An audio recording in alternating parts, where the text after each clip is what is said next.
Excited to welcome my co-host, Paul Hollis, author of the Hollow Man series and owner of Hollow Man Publishing and American Made VA.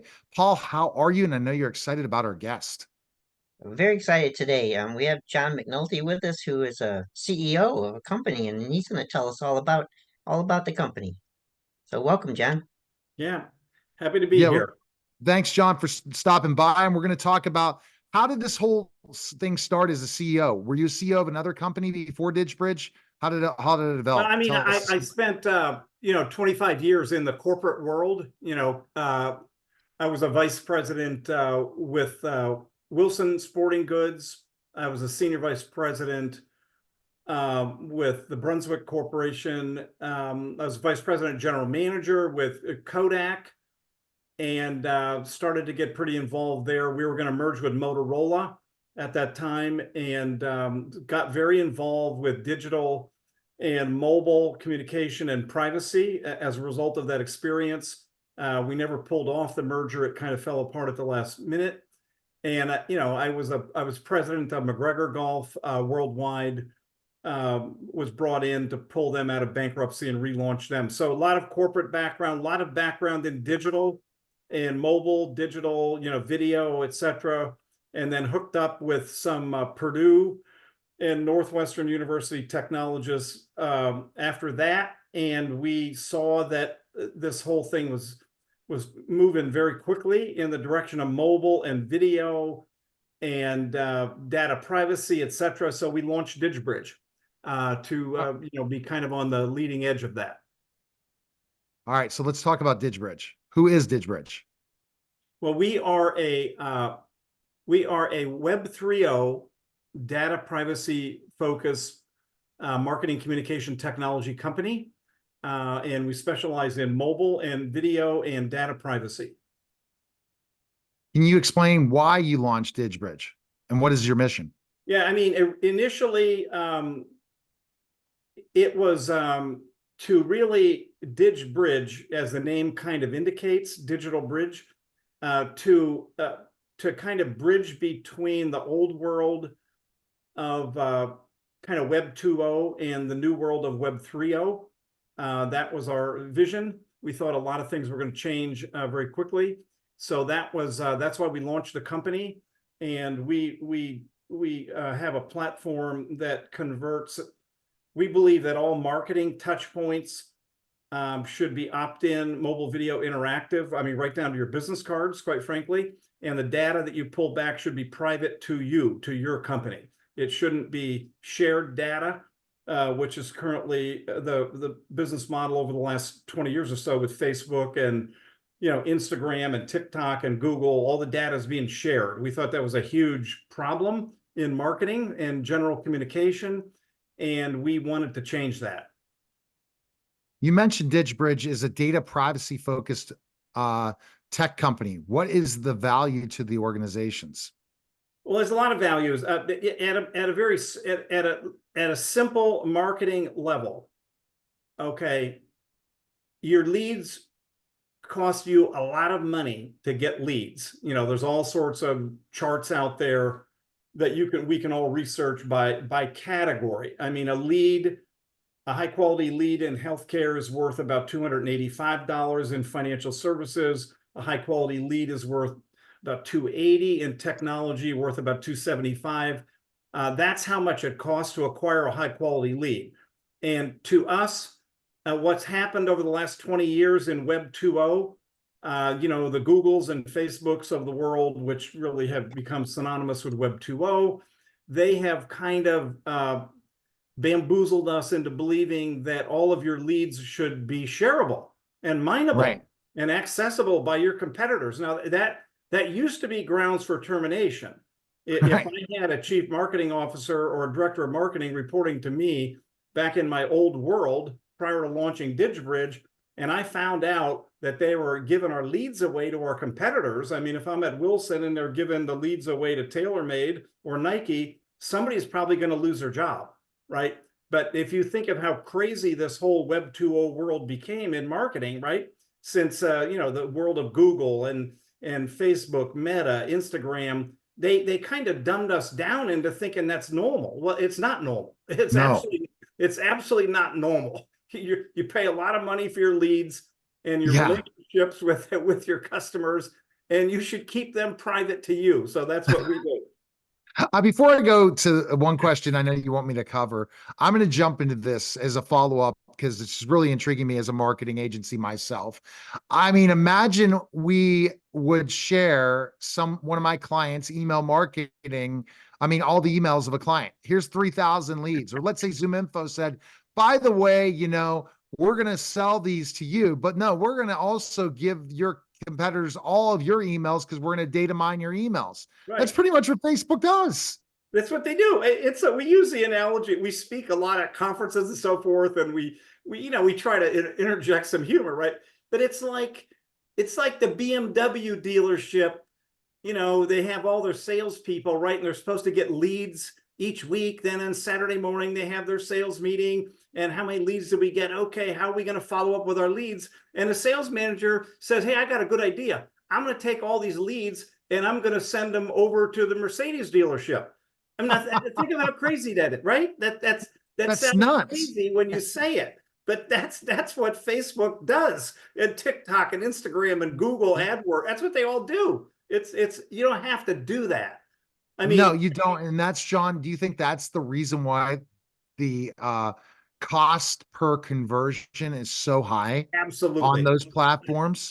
Because kind of explain that for our audience that just doesn't get that. They're like, oh, cool, I can market the same people that so-and-so's marketing to based on their platform. But what it does is what you feel it does. Well, you said it. You summed it up, oversaturates the game. Everyone's advertising that has no clue because they got the data from somebody else. No, you're summing it up, honestly, probably better than me. Really, when you interject some humor too, which is always good, I came up and I said, this makes no sense. Like, you talk to these people and you're allowing now people in the marketing game that really aren't marketers, John, right, because all they do is use Facebook. High fives to you, man. It's a okay, good. I'm glad you feel that, because it's really, you just get a bunch of people. But if you had them in a room right now, John, because you and I are guys in a room that could brainstorm ideas to market for a certain company. If we had them in a room, we come up with genius ideas. But a lot of these people are making millions or close to like $100 million a year as a company, don't have a clue how to market to that company. And yet, because they use paid ads and use the data, that makes them geniuses when they have no clue.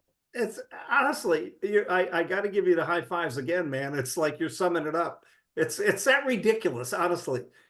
And then you get into categories like healthcare, and see, I'm on the state of Indiana's Technology Data Privacy Committee, working directly with our state legislature and our Attorney General's office to help craft Indiana's new data privacy law, which has been passed and signed into law by our governor. Now, there's 20 other states coming right behind us with their own data privacy laws. Their main focus as a starting point is healthcare. See, that's where you get sued. There, it's not just about your leads, sharing your leads, but you're going to get sued. The Attorney General's office will come after you for violating a lot of people refer to it as digital HIPAA. Digital HIPAA. Like we have people in my company, investors in our company, they're doctors at big medical centers, and they sign a consent form with their patients, right? You got a consent form. So the patient gives you their data, all of their personal information, to help the doctor and the doctor's colleagues, serve them better, right? But the consent form didn't give the hospital the right to share the data with Facebook, right? No. And the Southeast Asian data brokers, right? Honestly, to sell it to the Wuhan lab in North Korea. They're not going to do that. And if we could, let's just say you're sitting in companies now that are business to business. If we were able to give the data that they give away to personal people's information and businesses, that would be crazy. Meaning, just imagine, you have to sell to the CMO of a company or a CFO of a company. You still can't target to those people because that data is not available. But it shouldn't be privacy, personal data shouldn't either. So you're saying definitely Web 2.0 has broken data privacy perspective. Kind of Right. give me some examples. What did you mean by that? I think we've kind of summed that up in certain ways, but I think let's talk about some examples where Web 2.0 digital data privacy risk has financially impacted organizations. Give me some of those. Good question. Okay, you're in Pittsburgh, right? Right. Just look it up. University of Pittsburgh Medical Center got hit with a data privacy breach. Okay, probably going to cost them a couple $100 million financially or in damage to their brand reputation. Okay, University of Chicago Medical Center, Cleveland Clinic has gotten hit. More recently here, okay, if you look up Lurie Children's Hospital in Chicago, Lurie, Lurie Children's Hospital in Chicago, probably the most prestigious children's hospital, maybe in the Midwest, okay? They just got hit. And that's going to cost them probably a few $100 million.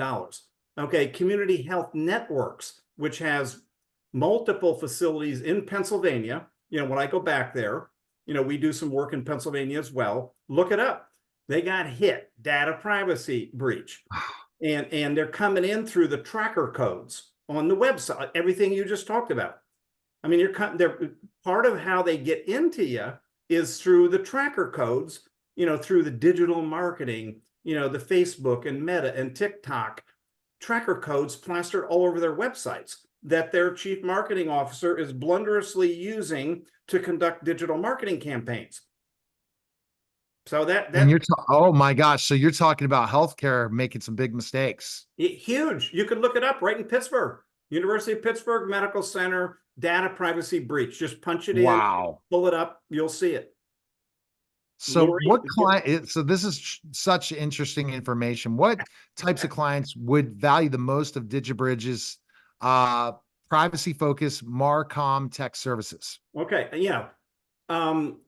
Any marketer, I mean, as I said at the beginning, marketing is all about leads, right? Leads, and there's an old expression in marketing, all marketing is loyalty marketing, right? Trying to get a relationship with a prospective client, and you'd like that relationship to be private. So we do a lot with small businesses. Well, a lot of small businesses that just, they don't understand this, and they don't have the technology to build workarounds. So we do a lot with small businesses. But our number one category of focus, I'll have to tell you, is healthcare.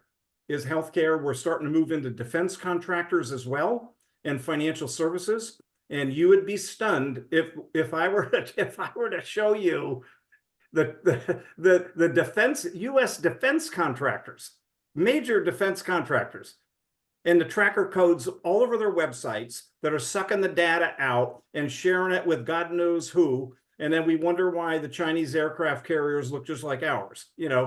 That's really how crazy this is, Wow. As you mentioned, Didgebridge is marketing ROI focus. What do you mean by that? Well, we have a simple philosophy. Okay, we believe that in the world of omnichannel marketing, like a fancy word, but it just simply means all of your touch points, a touch point could be a business card, it could be a brochure, you could be speaking at a community event, which we all do, right? At a podium. Okay, you could run print ads, TV ads, radio ads. We believe all touch points, like airport ads, sides of everything should be opt-in interactive, mobile video interactive, and it should pull back opt-in consensual leads for you, and they should be private. Okay, so it's very ROI. We're kind of obsessed over marketing ROI, and see, robots don't text. Okay, so what you have now, which is what Elon Musk has walked right into with Twitter. See, when he got so far along with Twitter, he had already made the commitments. Then he realizes that, hey, the Twitter universe of supposed subscribers, half of them are robots. Now think about that. Facebook's the same way. Half of them are robots. They're not even real people. So you got advertisers paying to reach, let's say, 100 million. I knew that. I had a feeling, and you're finally telling me this. People. And so you're paying. So a lot of your leads are not real people. No, they're not even real people. That's how their system works. It's gamed. And Elon, you read about Elon Musk and that acquisition of Twitter. Yeah, half of the people aren't real on Twitter. Half of the people, that's what you can still pull up the articles. He's like, oh my God, what did I get myself into? Half of these people are not even real. What am I doing here? How do I charge the advertisers now to reach robots, right? All right, so that's important. So talk about private leads versus public leads. Can Well, you private explain the lead- difference? Yeah, no, it's okay. Everything on Facebook, TikTok, I hate to keep picking on them, but but they are who they are. So they are public leads.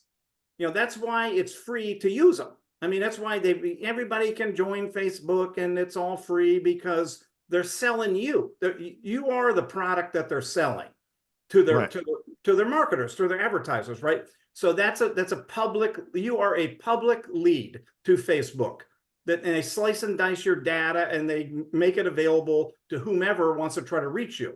And it may not just be advertisers. Okay, could be nefarious people as well. Okay, that's how a lot of the phishing attacks get started and so forth. Okay, so that's a public lead, right? That's Web 2.0. Everything going through Web 2.0 is public. It's not private.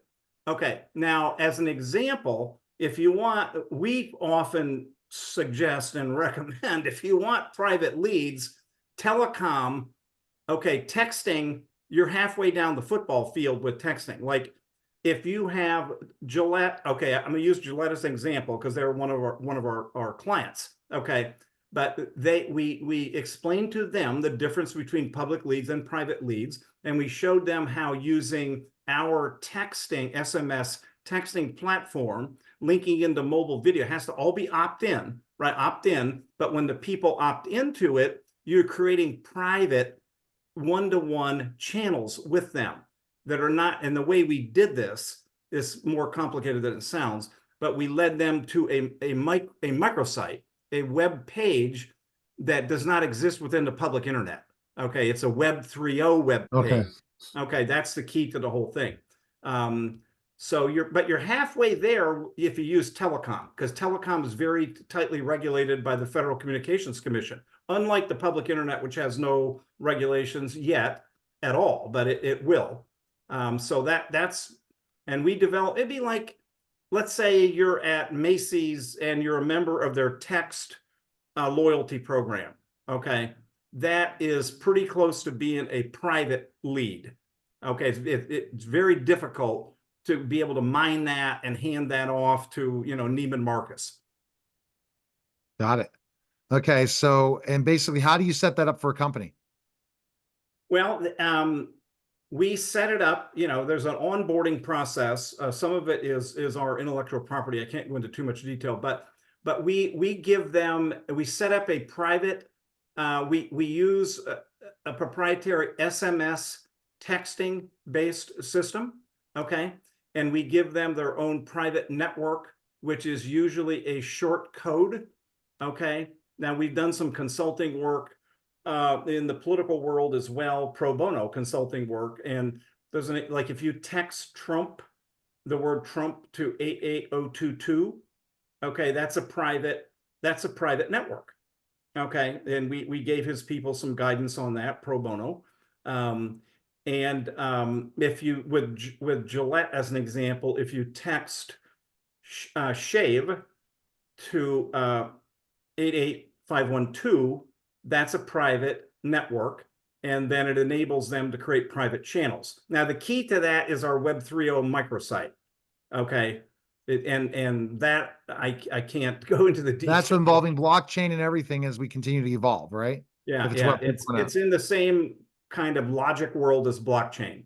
I mean, blockchain, as you guys know, is so it's all Web 3.0. You're one of the first people in Web 3.0 as a marketing company. Yeah, and we're coming at it from a marketing privacy perspective. Blockchain, it's being used for a lot of other things, but it's all part of Web 3.0. But we think the way we make our money is really marketing in communication privacy, private networks, private channels with individuals, private leads. Got it. Okay. Best place people can find information on Didgebridge. Where can they go? Okay, if you want to go to HTTPS, et cetera, didgebridge.com/about and watch that video. Didgebridge.com/about. All right, John. We appreciate it. Great conversation. Hey Thanks for guys, stopping by. it's good chatting with you. All right. Okay. You're listening and watching the Neil Haley Show, and we'll be back in just a moment.